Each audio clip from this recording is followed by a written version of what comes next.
Hi, I'm Arianto and I will be the new contributors in Kamus Virtual Fedi Arifin. Okay, in this session I'd like to discuss about TOEFL in general, yeah. And for this video, I'd like to share about the common mistakes in TOEFL listening.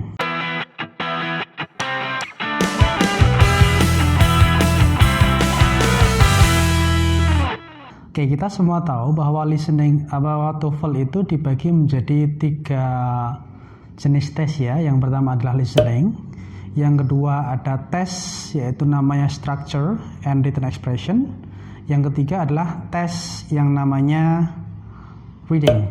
Oke, masing-masing itu memiliki kesulitannya sendiri-sendiri, masing-masing memiliki jenis-jenis kesalahan yang dilakukan oleh test takernya. Nah, kita akan mulai membahas dari listening dulu. Mohon diperhatikan dengan baik-baik karena apa yang saya dapatkan ini merupakan curhatan-curhatan dari mereka-mereka yang sering ikutan atau pernah ikutan tes TOEFL, dan ada juga yang sudah pernah ikut di kami. Mereka mengatakan bahwa kesulitannya begini. Nah, apa itu? Yang pertama, atau bukan kesulitan, yaitu common mistakes. Yang pertama adalah bahwa dalam listening itu kan ada 2 orang yang berbicara ya, ada pada part A ya, ada A and also B, ada misalkan Jono dan Sinta. Nah, kebanyakan para test taker itu menjawab itu dengan menggunakan sound yang sama.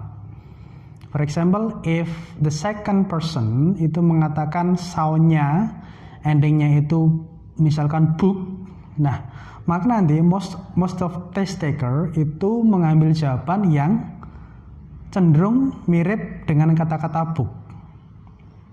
Padahal menurut skillnya, menurut tips and triknya itu malah tidak boleh ya. Jadi misalkan nanti pilihan A, B, C, D, itu malah hindarilah kata-kata yang mengandung sound uk, entah itu book, entah itu hook. Nah, itu hindarilah kata-kata yang ada soundnya uk-nya.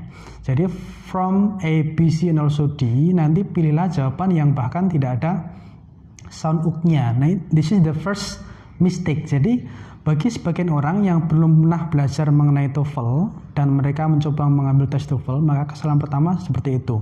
Mereka memilih jawaban yang sound-nya itu sama dengan yang disampaikan oleh si speaker. Kenapa demikian? Karena menurut asumsi bahwa saya tidak tahu jawabannya, maka saya menjawab yang aman-aman saja. Padahal kalau mengambil jawaban yang sama soundnya itu malah tidak aman ya, itu malah salah. Itu yang pertama.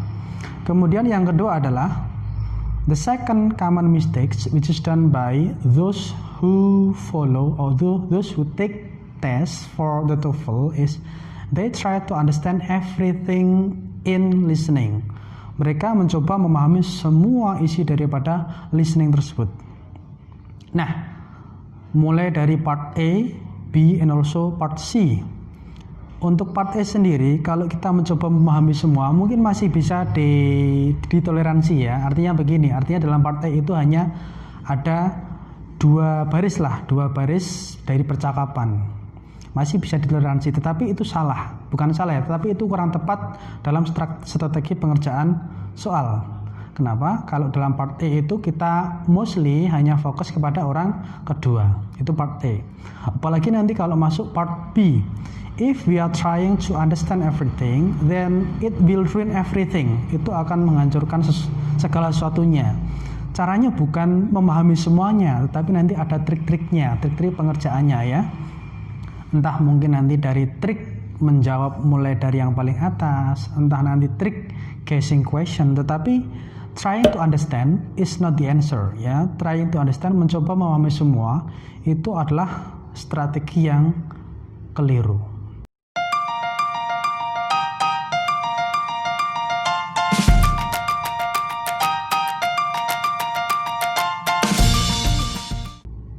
Kenapa demikian? Karena kalau kita mencoba memahami semua, baru nanti kita masuk ke dalam questions, padahal dalam part B and also C, itu satu dialog, satu audio itu bisa digunakan untuk 3 sampai 4 pertanyaan. Nah, Bayangkan kapasitas kita ya, kapasitas kita dengan untuk menghafalkan konten dari audio tidak sebanyak itu. Itu yang kedua.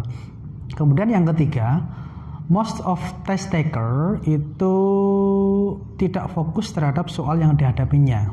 Jadi nanti kita lihat dari dua sisi ya. Yang pertama dari sisi kontennya dulu. Maksudnya apa? Ketika kita sudah, katakanlah saya sudah masuk ke dalam soal 25. Tapi dalam soal 25 tersebut saya masih belum bisa menjawab. Akhirnya kan kemudian dari si audio itu sudah berjalan ke nomor 26 dan 27. Nah, ketika when I come to number 26 and I'm still thinking of the answer from 25, then it will distract you. Itu akan sangat mengganggumu untuk menjawabnya. Kenapa demikian? Karena dalam listening we need to focus. Kita butuh fokus yang sangat tinggi. Bahkan kalau perlu, fokus itu bisa kita masukkan dalam teknik pengerjaannya. We can close our eyes. Maksudnya bagaimana? Tentunya kita sudah melihat pilihan jawabannya ya. Baru we close our eyes to catch what is said by the second person completely. Ya, jadi untuk bisa menjawab apa yang disampaikan oleh orang kedua secara utuh. Caranya kita tidak terdistract, baik itu secara konten maupun secara teknis. For example, if we open our eyes and then we look around us and then from one of our friends atau satu dari peserta itu taruhlah menjatuhkan bolpen. Nah, itu kita sudah terdistract. Atau temanmu itu kemudian memakai kaos yang sangat warnanya cerah, merah, itu kan juga nanti agak mengganggu ya. Jadi demikian. Jadi dari segi teknis dan dari segi konten, try to focus on what numbers that you do. Nah, apalagi nanti kalau kita sudah masuk ke part B dan juga C. Kalau katakanlah nanti kita nomor 36 sudah terlewat, ya sudah, kita fokus ke nomor berikutnya dan berikutnya. Kita lebih baik salah satu nomor daripada salah beberapa nomor karena memikirkan satu nomor. Gitu ya. Kemudian yang selanjutnya adalah kita mencoba untuk menuliskan main idea dari long talk. Long talk itu biasanya pada part C ya. Dari part C itu adalah long talks. Artinya begini, meskipun teman-teman nanti ada orang yang mengatakan dalam menjawab itu kita harus bisa menerapkan atau mencari main idea-nya, tapi itu tidak efektif. Kenapa demikian? Karena kalau we focusing on getting main idea, then we will lose our focus in another things. Kita hanya akan fokus terhadap bagaimana cara mencari main idea-nya. Padahal main idea itu bukan satu-satunya yang dicari. Yang dicari apa? Jawaban, ya. Main idea itu tidak banyak ditanyakan, tapi jawaban dalam rincian-rincian audio itulah nanti yang akan dicari. Intinya begini, kalau kita sudah mendengarkan si speaker itu ngomong dari awal sampai akhir, dengan sendirinya kita akan bisa mendapatkan main idea-nya atau topiknya atau pokok bahasanya ya. Jadi jangan terlalu diribetkan dengan mencatat main idea. Itu nanti tidak terlalu efektif. Begitu ya. Oke, kemudian selanjutnya adalah the next mistakes is, let's say we are test taker. Kita itu orang yang mengambil tes, tetapi usahakan bahwa cara berpikir kita adalah cara berpikir bukan seorang siswa atau test taker. Kenapa? Cobalah cara berpikir sebagai seorang guru atau seorang yang membuat soal. Kenapa demikian? Karena begini, dalam tes TOEFL itu ada pola-pola yang bisa dipelajari ya. Kalau kita hanya focusing on answering questions, kita tidak mencoba mencari guessing nanti kira-kira pertanyaannya apa. Kalau nanti saya diberikan bacaan seperti ini atau diberikan audio seperti ini, kira-kira pertanyaannya begini. Kalau nanti saya diberikan multiple choice-nya seperti ini, maka jawabannya seperti ini. Kalau kita tidak berlaku demikian, maka nanti kita akan kesulitan terus. Kita tidak akan bisa guessing. Sebaliknya, kalau kita sudah memiliki kemampuan bahwa yang dimau test taker seperti ini, at least we are able to guess what kinds of questions. Kira-kira nanti pertanyaannya seperti apa. Nah, itu penting sekali ya. Guessing question itu nanti akan sangat penting dan sangat berguna, terutama pada part B and part C. ada strateginya ya.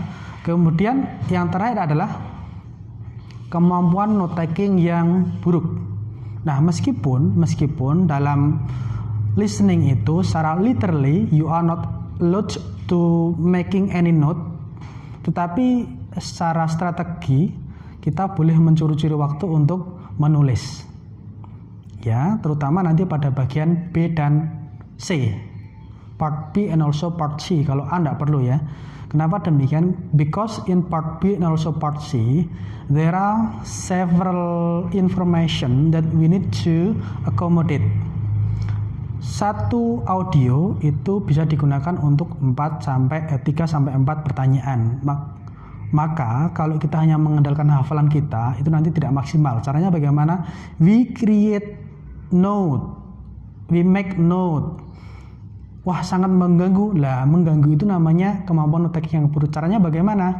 If we want to have a good note taking, we try to focus on the keyword from the sentences. Misalkan di sana ada kata I want to eat rice ball, misalkan begitu. Maka kita tidak perlu menulis secara keseluruhan. Kita hanya ambil kata kuncinya, misalkan want, eat sama apa tadi? Fried rice atau meatball, seperti itu. Nah, itu adalah cara-cara membuat note taking yang baik. Jadi dengan menulis secara lengkap itu tidak membantu, itu malah akan mendistract kita. Kita menulis lengkap, tetapi kita akan kehilangan informasi-informasi selanjutnya. Nah, itu guys, those are the common mistake which are done by the test takers that you might avoid. Itu yang perlu dihindari, itu yang perlu disikapi. Jadi nanti ketika mengambil tes, khususnya pada listening, akan bisa maksimal. Oke, itu saja. Jangan lupa tonton video saya selanjutnya, karena nanti masih akan berkaitan dengan listening ini. Saya akan kasih tips and trick bagaimana menguasai listening dalam waktu singkat. Terima kasih.